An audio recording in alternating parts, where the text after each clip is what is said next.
Health और education में आपको सितारा इम्तियाज़ मिला, एडवाइज़र टू पीएम रहे हैं और आजकल आप प्रेसिडेंट के हेल्थ एडवाइज़र हैं। ख़ातीनो हज़रात, आपकी बहुत सी तालियों में डॉक्टर आसिम साहब। Sir.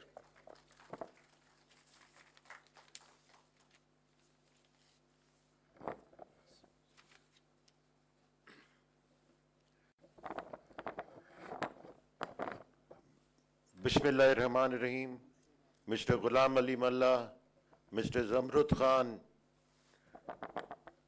Masood Khan, and Nasir Mahmood, BC of the Allama Qaid-e-Azam, Allama Iqbal Open University. It is a great pleasure to be here with you today, and I would like to share my thoughts and views on this occasion. As all chairpersons of the boards, academicians and teachers are present here, I think it is a moment in our life where before beginning anything, we must understand the education in the subcontinent, how it came into existence. Education in the subcontinent has been very checkered, and it all began when the British came here and they started opening universities. Although metric did exist, but in history I have not been able to find out that who held these metric exams. To my mind, to get into a university, you only had to know how to read and write. And in 1917, a commission was formed. You can find it on the net. It was called the Sadler Commission. It consisted of Sadler, who was a vice chancellor of Leeds University. It had one Hindu member, Sir Anush Mukherjee, and one Muslim member, Dr. Sir Ziauddin Ahmed. And they came out with this proposal that before going to a university, there should be a metric exam and an intermediate exam. There was no higher secondary concept of higher secondary education in India.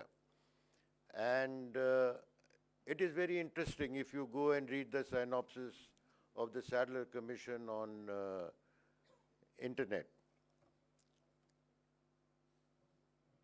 It had three very important things. It said that a board should be formed, higher secondary board should be formed which should hold these exams. Number one. Number two, they also said that there should be an IBCC which should control their boards.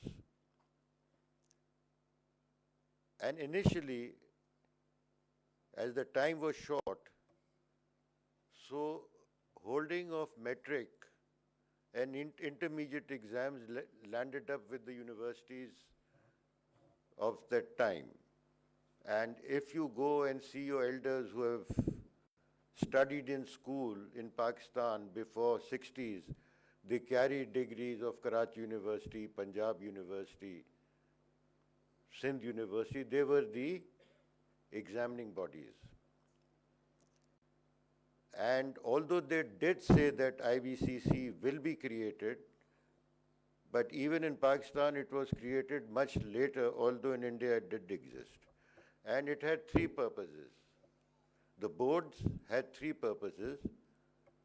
One was registration of school, two was curricula, and the third one was their assessment. But unfortunately, our boards today are just left with one function, and that is assessment. They have nothing to do with curricula, and they have nothing to do with the registration of schools. That is, fortunately, unfortunately, the provincial government's responsibility.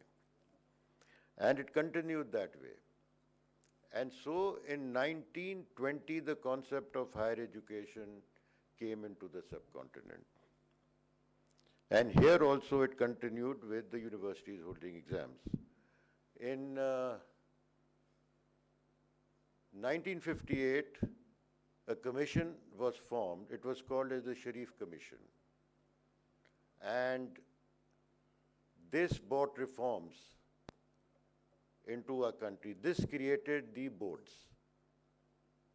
And it was a very controversial commission in 1958 in the sense there was a lot of uproar, especially in the eastern part of Pakistan at that time, because they made Urdu compulsory in the schools there, and they stopped political activity of the students because the students at that, and especially of the eastern side, were very motivated because they had a big role in the creation of Pakistan. So there was and some parts of that access of that commission was stopped. And one of the basic flaws in that was they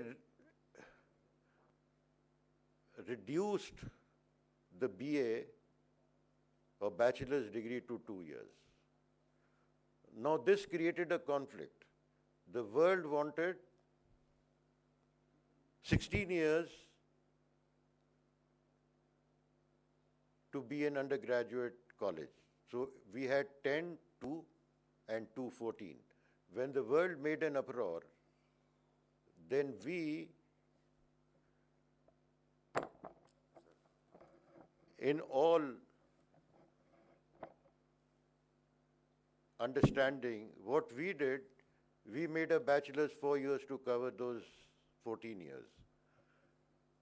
And when the universities went and created the Higher Education Commission, and they said, कि भाई ये तो, we don't have syllabus and curricula to teach this. So they came up with this, yeah, that is very easy, आप एक साल English, Urdu, Islamiyat, Pak studies, social studies पढ़ा दें. So I today feel that that was a wrong decision. But Sharif Commission gave us the boards. The boards came into existence in 59, and they did not realize that today, if there are 2 boards in Sindh, tomorrow there will be 6 boards or 8 boards. There will be more examining bodies. So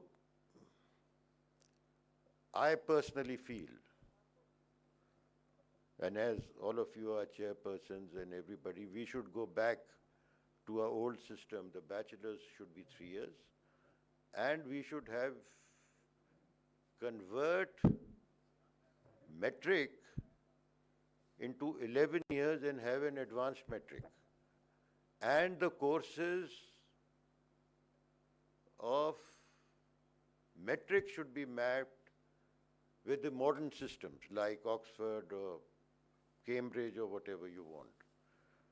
And they should sit in the same class, the curricula should be same, and they should have the option to either appear in our local metric examination and or the O-level exam or A-level exam, so that they complete the 13 years. And once we achieve that, then maybe we can bring down our bachelor's to 3 years.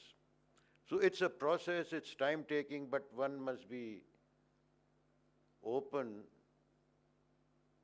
to all this. But it is things, in India there is one exam for metric and higher secondary. They can hold it, but we cannot even hold an MD-CAT exam. AI, to my mind, is something what I call AI, to define it very simply, is what a normal human mind cannot do. We all get confused as if something extra is coming. No. It is a complex situation which creates a scenario which gives you the data which normally a human mind cannot do, but it is a creation of the human mind. So bringing technology into education is of utmost importance, and our future lies in it. I have time and again pushed and asked Ghulam Ali Mullah, who's a very dynamic personality, to go ahead with these reforms. And we have seen these reforms. And two of them are very outstanding. One is biannual system, and two is this grading. And we were supposed to do it in 224, but it has been pushed to 225 since government has already issued a circular. So in Sindh there will be grading system. Now there are two parts of examination. One is holding the exam itself, and one is assessment of the exam you hold. Holding the exam now is easy. You can do e-marking with rubrics. If we can achieve this, that will be a great step. And number two, which is even more important, is grading. It is called a relative grading, and more importantly, not the students, the teachers have been trained how to do it, because right now it's all a number game. Once you go to relative grading, the number game goes away. When you apply 2 sigma plus, 2 sigma minus, even if you get very high numbers, the threshold comes down. So you get less A's, automatically gets less A's and B's.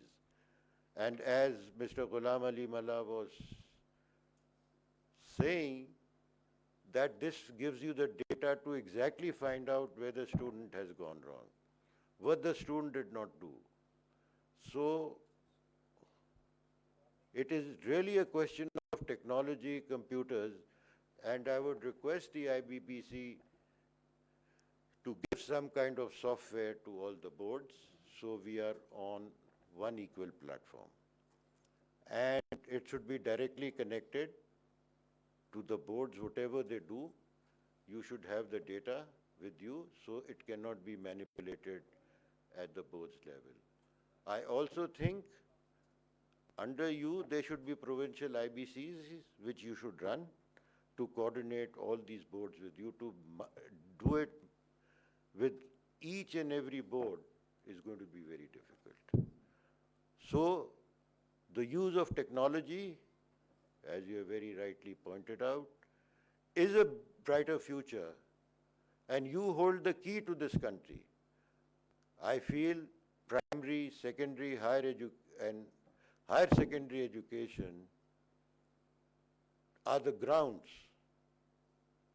They are like Eton and Harrow, where you grow the children. The future of this nation lies with you. If you don't deliver, we will not have a nation. We will have individuals.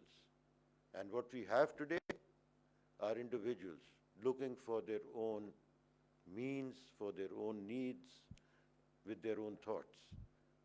You should come up with curricula that gives us a national thought, and we have to make this nation a nation.